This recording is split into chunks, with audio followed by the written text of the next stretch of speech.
morning sa inyong lahat. Kaya naman pala ito si Loyd CRUZ ay nabansagang box office king dahil naman sa galing nitong umarte at kahit sino ay kaya niyang i-imitate. Maging ang kaibigan niyang mga aktor ay kayang-kaya niyang gayahin ang boses.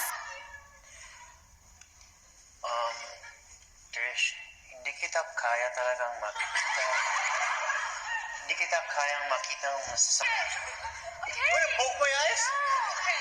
Okay. Okay, I'm gonna close your eyes now. Here. Your eyes are closed so you don't see me hurt.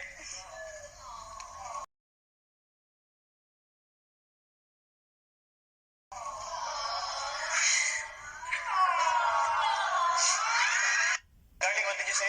I said we'll do the first part in Tagalog and the second part in Okay lang po ba kayo? Ha? Let me fix your MILBY, hair. okay ba kayo? Reminding Mahal mo ba siya? Siya? Trish, hindi kita kaya talagang makita. Hindi kita kayang makita ng masasakit.